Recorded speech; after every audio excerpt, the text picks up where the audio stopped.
ഞാനും പോയിടാം സുവിശേഷവുമായി, പോയിടാം നാം യേശുവിനായി സാക്ഷികളായിടാം,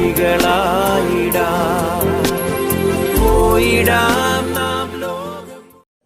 A reading from 2 Chronicles chapter 30 verses 1 to 23. The people had not been able to celebrate the Passover festival at the proper time in the first month, because not enough priests were ritually clean and not many people had assembled in Jerusalem. So King Hezekiah, his officials and the people of Jerusalem agreed to celebrate it in the second month, and the king sent word to all the people of Israel and Judah. He took special care to send letters to the tribes of Ephraim and Manasseh, inviting them to come to the temple of Jerusalem and celebrate the Passover in the honor of the Lord, the God of Israel.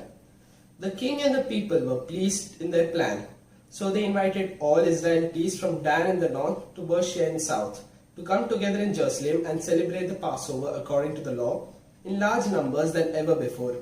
Messengers went out at command of the kings and his officials through all Judah and Israel with the following invitation. People of Israel, you have arrived at the Assyrian conquest of land. Now return to the Lord, the God of Abraham, Isaac, Jacob, and will return to you.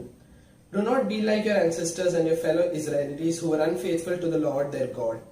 As you can see, he punished them severely. Do not be stubborn as they were, but obey the Lord. Come to the temple of Jerusalem, which the Lord your God has made holy for you ever, and worship him so that he will no longer be angry with you.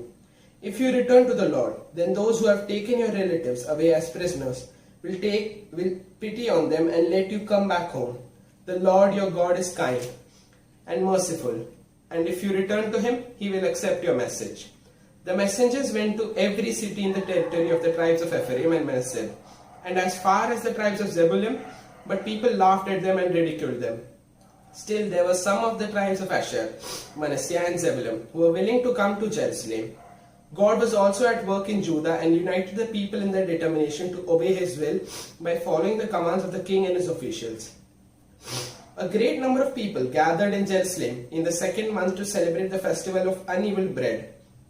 They took all altars that had been used in Jerusalem for offering sacrifices and burning incense and threw them into the valley of Kidron.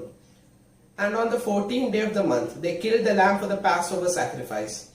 The priests and the Levites who were ritually clean were also ashamed that they dedicated themselves to the Lord, and now they could sacrifice burnt offerings in the temple. They took their places in the temple according to the instruction in the law of Moses, the man of God. The Levites gave the blood of the sacrifice to the priest, who sprinkled it on the altar. Because many of the people were ritually clean, they could not kill Passover lambs, so the Levites did it for them and dedicated the lamb to the Lord. In addition, many of those who had come from the tribe of Ephraim, Manasseh, Issachar and Zebulun had not performed the ritual of purification, and so they were observing Passover improperly. King Hezekiah offered this prayer to them. O Lord, the God of our ancestors, in your goodness, forgive those who are worshipping you with all their heart, even though they are not ritually clean.